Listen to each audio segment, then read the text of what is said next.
We'll now take a look at some practice questions focusing on titration. And most of these will be on acid-base titrations. So let's take a look at this question from Statue of Girls in 2020.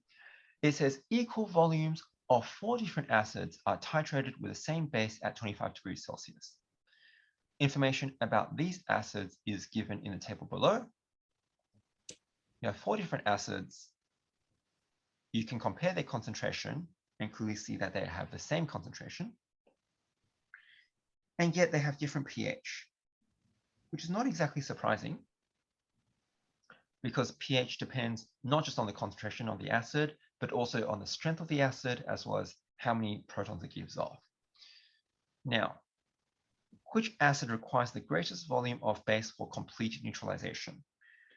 So you'll notice the question is asking for the greatest volume of base and you're using the same base. When you're talking about how much base you need for neutralization, you are talking about reaching the equivalence point. Reaching the equivalence point has absolutely nothing to do with the strength of the acid or the pH. Ignore strength or pH. It does not matter. It, of course, matters about the concentration of your acid, but they're all the same, so there's no difference there. The one and only thing that therefore affects the amount of base you need is how many protons each one gives off.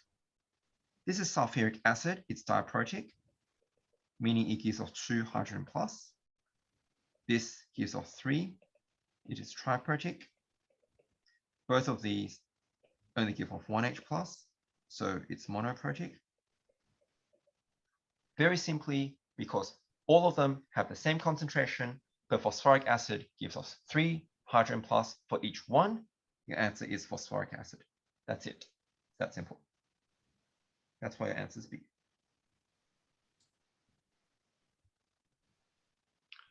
Moving on, we now have this classic question between acids 1 and acid 2. I believe this is probably from a previous HSC question, but that doesn't matter. You basically have a titration and you're given a graph. And this graph, as with any graph, when you read it, you want to pay close attention to the axes. As the question tells you very kindly, the graph shows the changes in pH during the titration of equal volumes of 2 monoprotic acids. That's going to be important for us. Acid 1 and acid 2, both are monoprotic. And if you take a look at this graph, there's a few things you should probably notice. Acid 1 actually has a steep pH curve from around here. So in other words, acid 1 is finished at around 25 milliliters of KOH.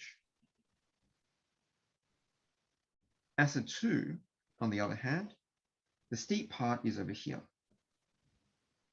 So the equivalence point is not reached until somewhere around 37 milliliters of KOH. So kind of related to the question earlier, acid 2 took more base to neutralize.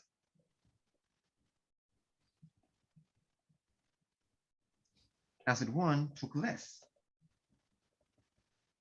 Remember, strength of the acid has nothing to do with it, only the concentration and how many H plus it gives off.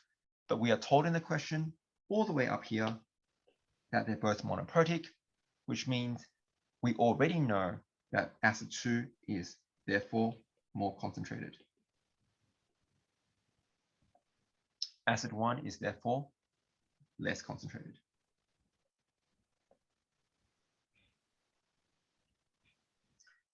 So we can see that the questions are asking to figure out which one is more concentrated and which one is stronger. We already have worked out half the question. Acid 2 is more concentrated, that's finished. What we now need to work out is which one is stronger. The strength of the acid is very simple. If you're looking at a graph like this, there are a few telltale signs about which one is stronger. You can look at the steepness of the pH curve. and look at where it starts and ends.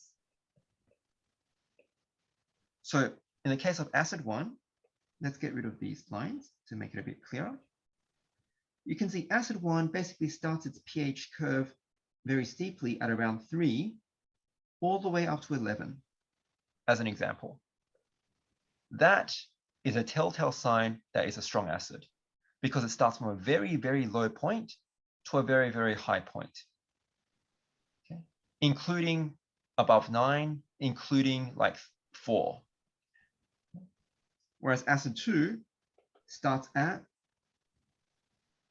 somewhere around 7, 6.5 maybe, to around 11. You can see it starts much, much, much later, okay? So that means the equivalence point is somewhere around 9. And as we discussed before, to get an equivalence point around 9, meaning you need an indicator that changes in the basic range, which is phenolphthalein, that suggests that this was a titration of a strong acid, which we know it is the, sorry, not a strong acid. It suggests it's a titration of a strong base, which we know because it's KOH. That is true. But it's a strong base plus a weak acid.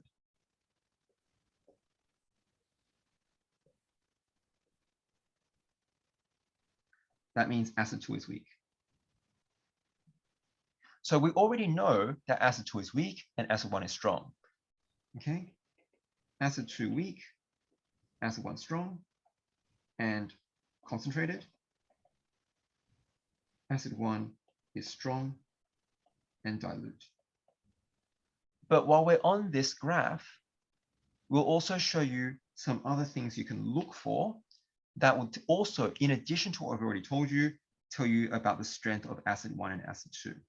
So in addition to where they start and end, and this relates a bit to the buffer, you will see buffering, or if you like, a change in concavity for the weak acid or base. And you won't see any of that for the strong acid. So in the case of the acid 1, which we know is strong, you can see it just directly goes straight up. There's obviously a change in concavity at the, there's an inflection point at the equivalence point. I'm not talking about that one. And then just goes straight concave down again, okay? So I'm not talking about the one at the equivalence point. So what am I talking about? I'm talking about this one. You can see here, this is concave down. Unlike acid 1, there's a concave down section. And then they're followed by a concave up section afterwards. And then, of course, you have your regular inflection point and so forth. That indicates buffering. That indicates that when you added KOH, around here, the pH isn't changing much.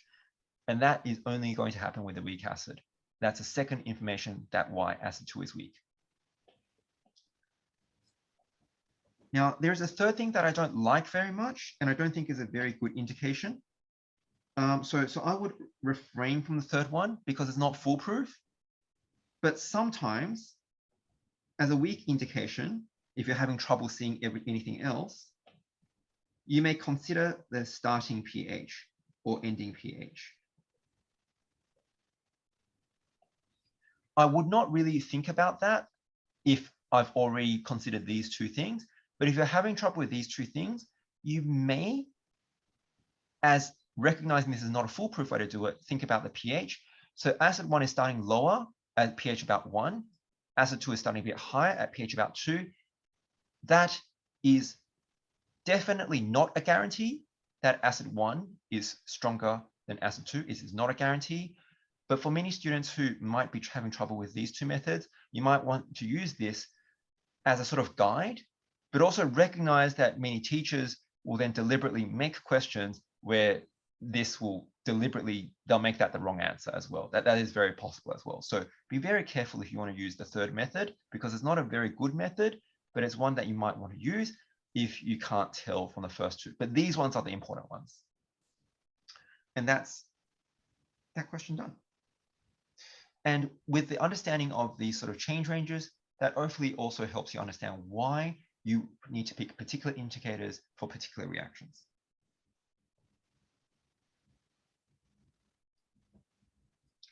Speaking of indicators, we now have one that directly talks about indicators. Which of the indicators listed in the table below would be most suitable for use during the titration of ammonia and hydrochloric acid? Well, we can do this to the shortcut way, or we can try to do this a bit more properly. Either way, let me write out the equation just to do a bit more explanation. So we're titrating ammonia with hydrochloric acid. Now we should recognize that if we're putting ammonia with hydrochloric acid, then you're going to get ammonium chloride, which is a soluble solid. It's a salt. Now, if we're looking at it in terms of a shortcut, then we need to think of the acid, which is this one, and hydrochloric acid, you should be able to recognize quite easily, is a strong acid. Ammonia, you definitely should recognize is a base, and you should also recognize that it is a weak base. The strong bases that you should know are basically the hydroxide of group 1 and group 2. Those are your strong bases. You can basically assume everything else is a weak base, but ammonia is one you definitely should be familiar with specifically. So knowing that we've got a weak base plus a strong acid, from our shortcut, we know that we want to aim for an indicator that changes in the acidic range. And even without looking at the table, the one we usually use for acidic range will be methyl orange. So that strongly suggests that we might be picking methyl orange, but we should always pay attention to the information given in the question. You can see that this is red, red, purple, then blue, blue. So you can see that it's changing color around here, around 7. That's when it's starting to change. And you can see over here, methyl orange is red, then orange, and then yellow, yellow. So you can see that it's starting to change color around, I'll use just a different color here. So that's meant to be orange. Okay, let me draw that in. Kind of like here. All right, so that's orange. And you can see that it's changing color in this acidic range. Colorless, colorless, colorless, pink, red, red. You can see this one is changing color around here. And that is not what we're after, right? We're after, as we said, we wanted one that is changing color in the acidic range. So we're looking for something that is changing color around here. And the only thing that meets that criteria out of the 3 indicators we're given is methyl orange. In this situation, methyl orange would be your answer. That's the shortcut. We'll just also do a little bit of an explanation as to why it is going to be acidic. And that basically comes down to the nature of your salt. You don't need to explain for a multiple choice question, but you may need to explain for an extended response question. And the idea is that your salt, being ammonium chloride, is firstly going to dissociate when it dissolves into ammonium ions plus chloride ions. Now the chloride is a very weak conjugate base. It's extremely weak. So it won't do anything. We won't need to worry about it. But ammonium, being the conjugate acid of a weak base, is actually a reasonable conjugate acid. And what that means is when you react with water, it will happily donate its proton to the water to form a hydrogen ion plus NH3. And we can represent this in equilibrium form. But the fact of the matter is that this salt of our reaction will dissociate to form ammonium ions. The ammonium ions will then create, well, form these hydromium ions, and these hydromium ions are what make the solution acidic. That's why, although the only thing we have is the salt, the solution is acidic. And that's why you need something that changes color in the acidic range, making your answer A.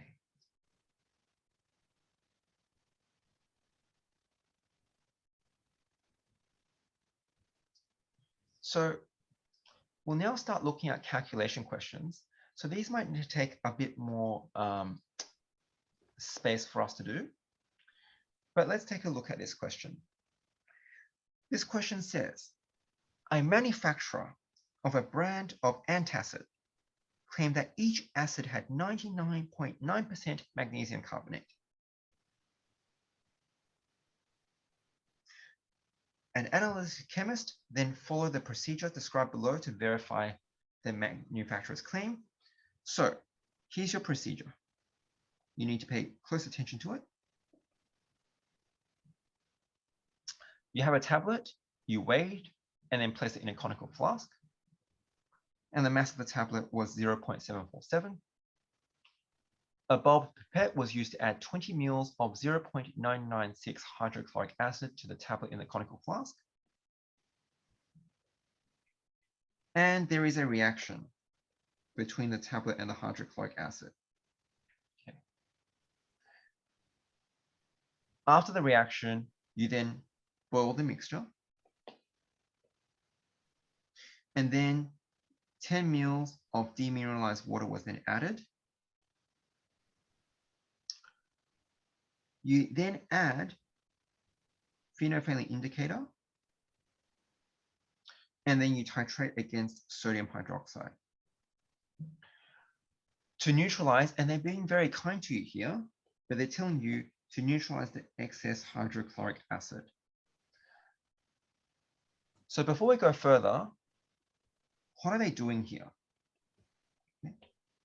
You've taken a tablet, and you put this tablet into a conical flask. And into this conical flask, you have put in hydrochloric acid, which then reacts with the tablet. See, before we continue further, you need to remember what you're actually trying to do. You're trying to find the amount of magnesium carbonate. The tablet is meant to be 99.9% magnesium carbonate. So whether it's 99.9% magnesium carbonate or not, the fact is it's meant to have magnesium carbonate in it. So when you add in this HCl, it's meant to have a reaction with magnesium carbonate.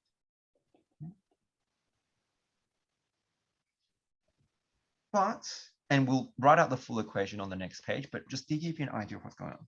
So you've got this reaction going on, but we don't know how much magnesium carbonate there is. So you can't just add a little bit of hydrochloric acid. You have to add too much because you need all the HCl to react. And so you've put in excess HCl, as they've told you. And your job now is to find out how much HCl extra you added. So when you are doing your titration here with the sodium hydroxide, what you're really trying to do is you're trying to work out the extra amount of HCl that you've added. And once you know how much extra you added, you can, and because you know how much you added to start with, you know how much the magnesium carbonate used. And from there, you can finally then basically start doing your calculations. And just as a quick note, this is called a back titration. Okay. This is a back titration question. So there's a few more steps involved with this. And the last part just tells you, okay, the amount of sodium hydroxide you need. And you've got two questions, A and B. Calculate the number of moles of acid in excess after the first reaction, and then calculate the percentage mass. And that will be for 5 marks. So you can see that there's a few marks here. So let's take a look at this question on a fresh page. So we understand that we added 20 ml of 0.996 mole per liter HCl. this is added to a flask that has a tablet. This tablet was magnesium carbonate. So what is the reaction? Well, from your previous work, you should be able to work out what the reaction of this is. And if you don't, you might want to review a little bit of your work, either in Module 6 for acids and bases, or Module 3 in Year 11, or sort of work in previous years. But basically, this is an acid plus carbonate. So you should get salt plus carbon dioxide plus water.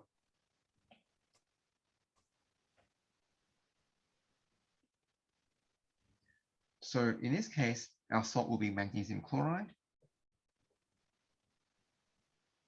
plus H2O plus CO2.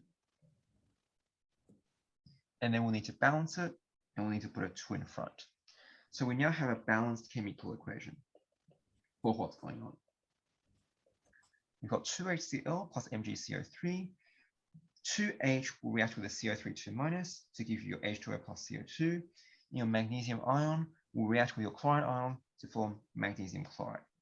That's your first part. Now remember, this is the part that we don't know. We don't know that part.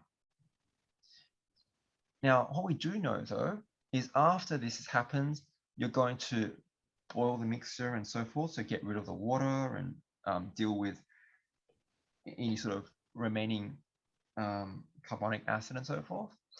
Now you're going to add phenolphthalein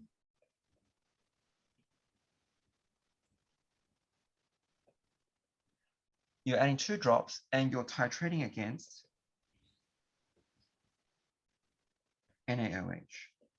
So as we discussed before, we've added too much HCl. So after this, your tablet's all reacted, it's all gone, but you're now going to have some HCl left. We want to work out how much is remaining, and we're going to be titrating this against your sodium hydroxide. So we're taking HCl and we're reacting with sodium hydroxide now. This is just your typical acid base, strong acid, strong base, so it's very flexible. You have a lot of leeway, and that will give you NaCl plus H2O liquid. So we know that the concentration of this is 0.110 mole per liter. And you are told in the question that the volume of the sodium hydroxide required is 22.39 mils. So we will change that to 0.02239 liters. Now, at this point, we can basically do a few calculations. So because we know that the number of moles is N equals CV. We know the C of the sodium hydroxide. We know the V of the sodium hydroxide. So we can calculate the N, and we just literally multiply these 2 numbers together, the 0.11 and the 0.08.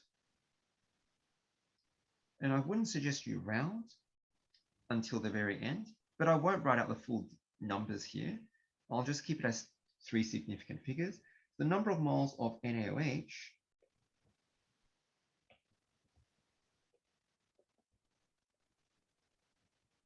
is going to be 2.46 times 10 to the power of -3 moles.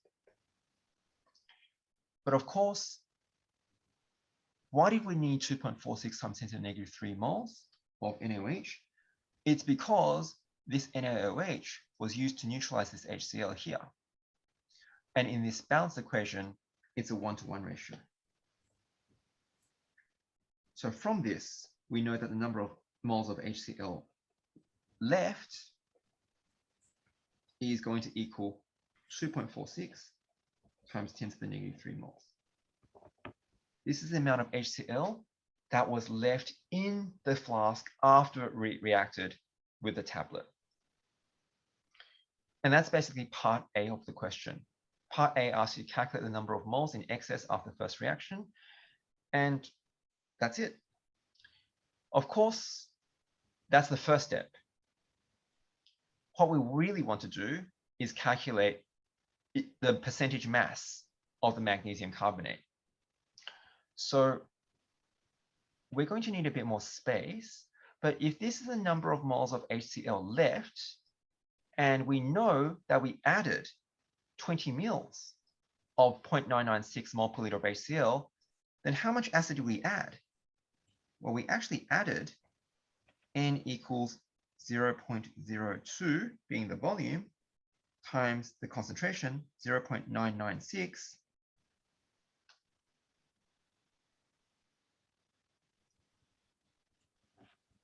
So we actually added 1.99 times 10 to the negative 2 moles. This was how much you put in, right? So if we put in that much, okay, but we only have 2.46 times 10 to the negative 3 left, then the only reason why don't we have the same amount as we had before? It's because it got used up in the reaction. So therefore, the number of moles of HCl reacting with your magnesium carbonate is basically going to be this number here, 1.99 times 10 to the minus 2, minus your how much is left, 2.46 times 10 to the negative 3, and that gives you 1.75 times 10 to the negative 2. So what am I saying? I'm saying that the number of moles of HCl added was some number.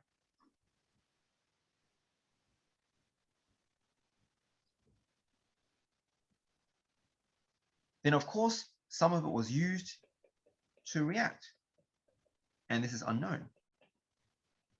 We use some to react. So it's like you start with $100, you spend some money, you don't know how much you spent, but then you're left with some amount, which we've worked out, which is 2.46 times 10 to the negative 3. So this is your leftover. This is how much you started with.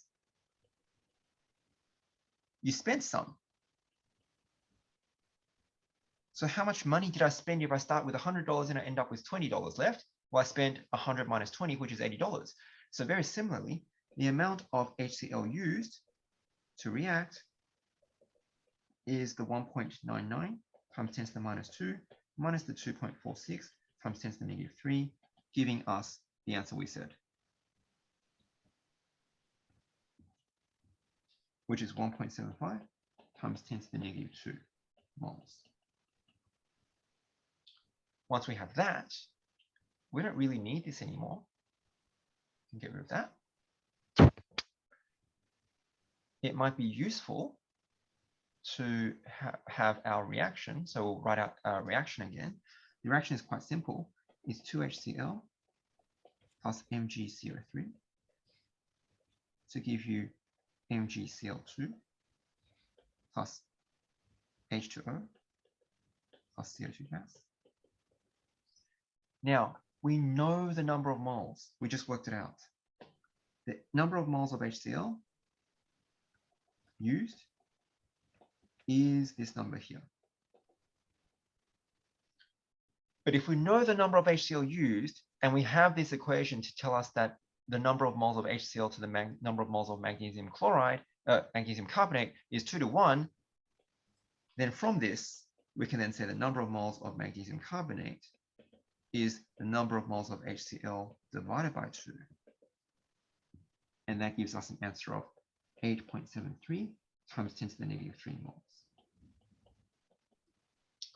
So we now know that the amount of magnesium carbonate is 8.73 times 10 to the negative 3 moles. But where did this magnesium carbonate come from?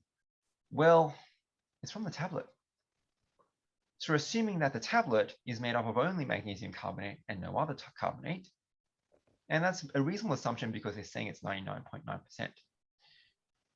So all we need to do now is convert the number of moles of magnesium carbonate into the mass.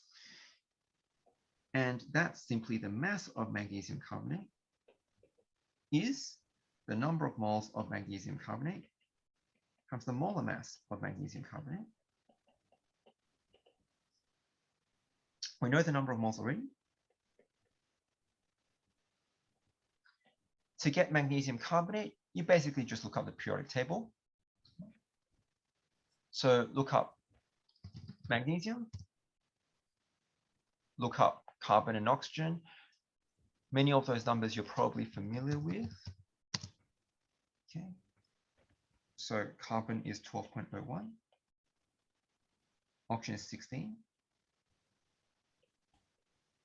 And then we'll use magnesium, which is 24.31. So once we have this, we can then work out the number of grams.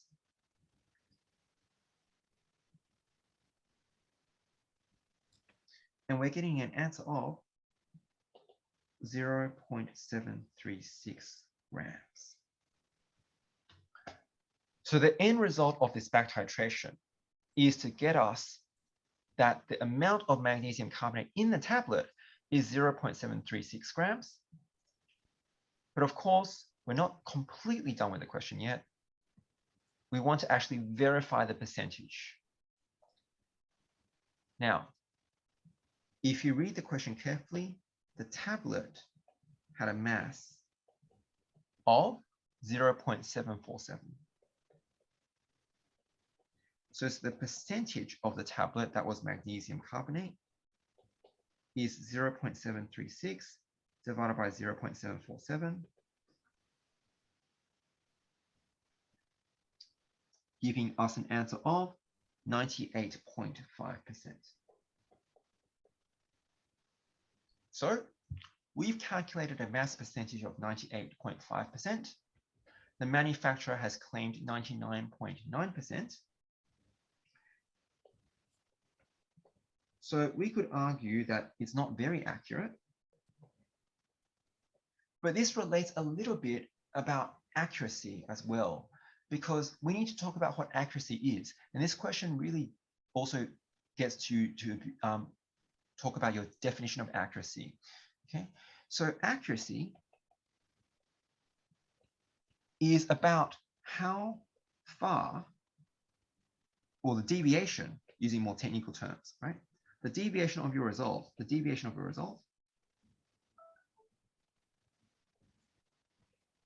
from the sort of correct value. So our experiment result, and there's no reason to expect our experiment result to be wrong, is 98.5%. The claim is 99.9%. So if we take our experiment result as the accurate value, then we can actually quantitatively work out the accuracy. The accuracy is going to be 99.9% minus 98.5% all over 98.5%.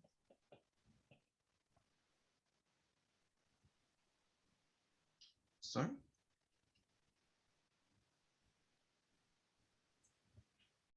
we're getting an answer of 1.39%. So we would say that the manufacturer's claim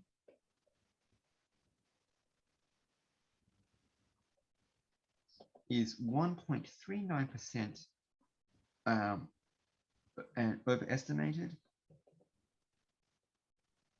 relative to our experiment result.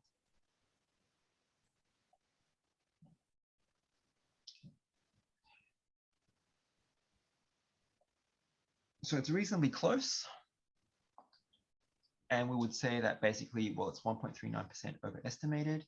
Maybe simply due to experimental error and things like that. However, it is overestimated relative to our experiment result. And that's basically how you do that question.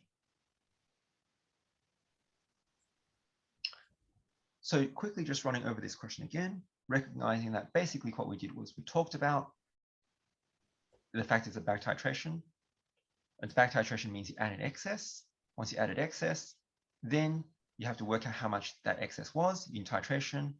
Once you know how much the excess was, and you know how much you added, then you know how much you used. That is the key part there. Once you know how much you used, then you can then calculate how much of the magnesium carbonate in this case you have, and from there work out the mass, the percentage, and so forth. All right.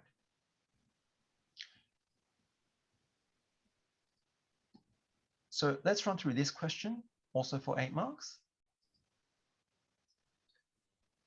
This question says the concentration of a sample of nitric acid was determined using 1.01 mole per liter of ammonia solution.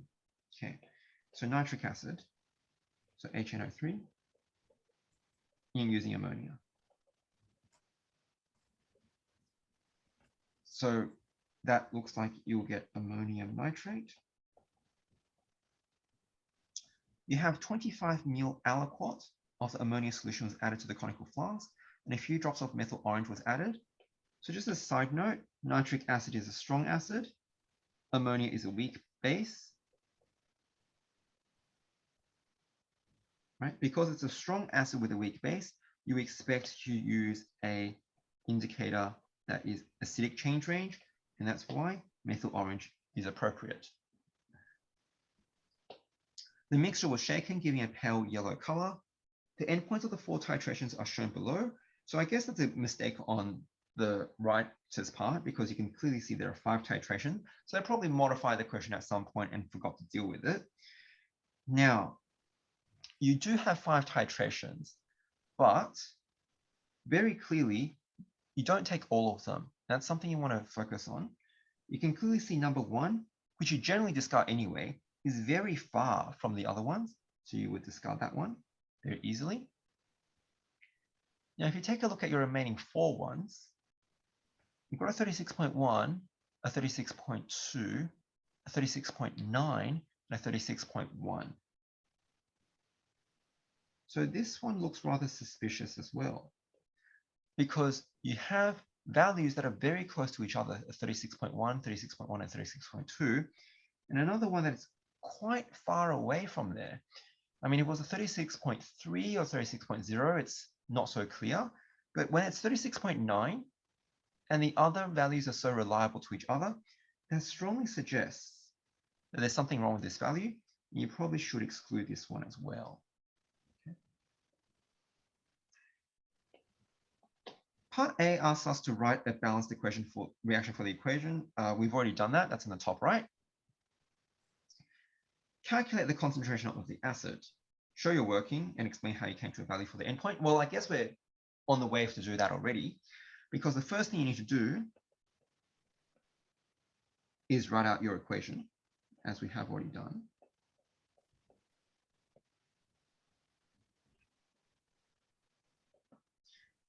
And then you need to recognize that from your table and your results, you need to get the volume of nitric acid. But we're going to take an average of those 3 results only.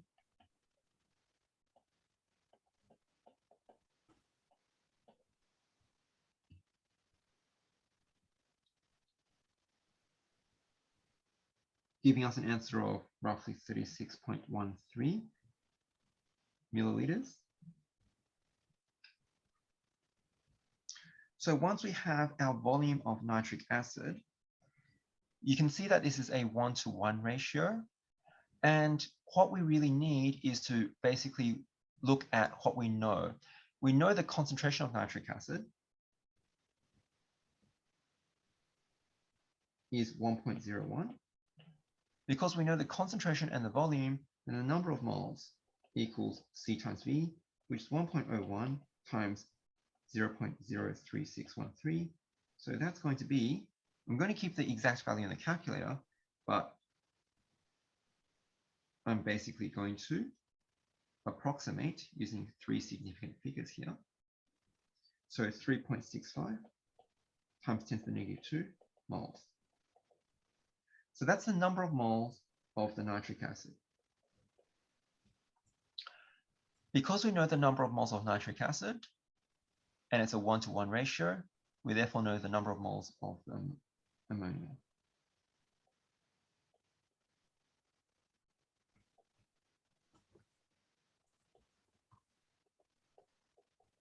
Use the stoichiometric ratio to do that. Now, once you know the number of moles of ammonia and you know that it's 25 milliliters, then you can calculate the concentration of the, oh, I've made a mistake.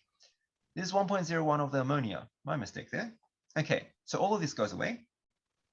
Forget all of that. Let's get rid of that all.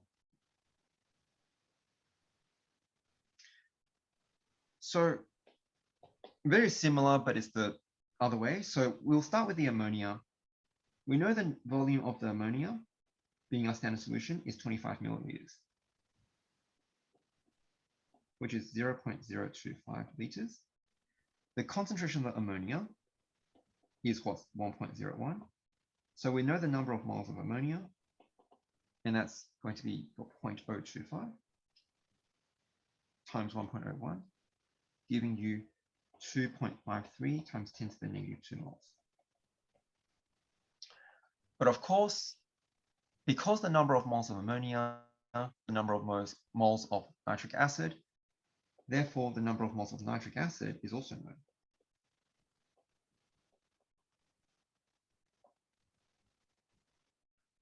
Now we know the number of moles of nitric acid and we know the volume. So the concentration of nitric acid equals the number of moles divided by the volume. Now the number of moles we've got right here, 2.53 times 10 to the negative 2. The volume changed to liters. Okay, so it will be approximately 0.03613. I'll be using the exact value in the calculator.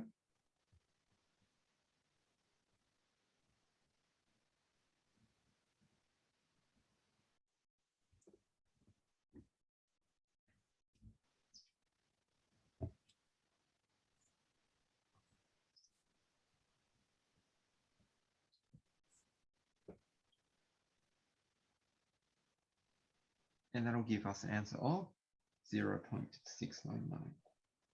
mole per liter. Now, I should also stress at this point, if we take a look at this question, we've got 25.0 mole per mils given for the aliquot. We've got 1.01 mole per liter given for the ammonia. We have all of our volumes over here, 36.1, 36.2, 36.1.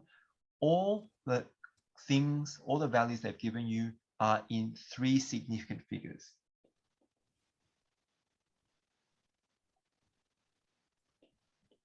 Since every single thing they've given you is in 3 significant figures, they would probably expect your answer to be in 3 significant figures as well.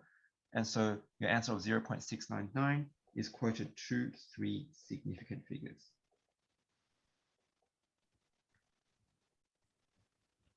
And if you're worried that it's not clear enough that it's in 3 significant figures, you can write in scientific notation, which makes it abundantly clear. It's 6.99 times 10 to the negative 1 mole per liter. In your exam, there will be a point, there will be one question where they will care about the number of significant figures. If you have the wrong number of significant figures, too many or too little, you'll lose that mark. In this, and it's usually pretty obvious which question it is because they'll be very consistent in what they give you. So if you take a look at this question, you've got 3 significant figures everywhere. So that strongly suggests that this one is going to be expected to be 3 significant figures. Okay.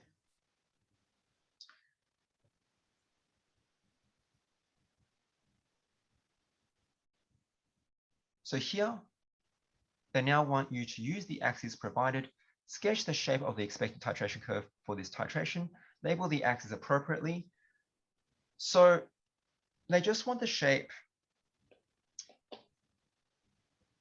We probably want to, because we have the numbers, we probably want to keep the numbers. So we know that it's about 36.13 mils for the equivalence point. So now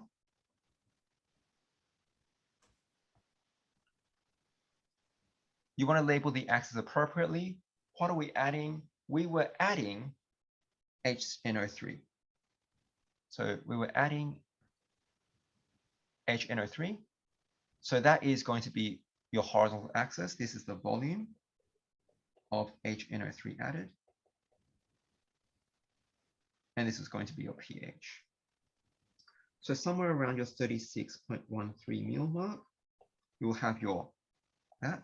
Now remember, this is ammonia plus HNO3. So you started off with a weak base and with a strong acid.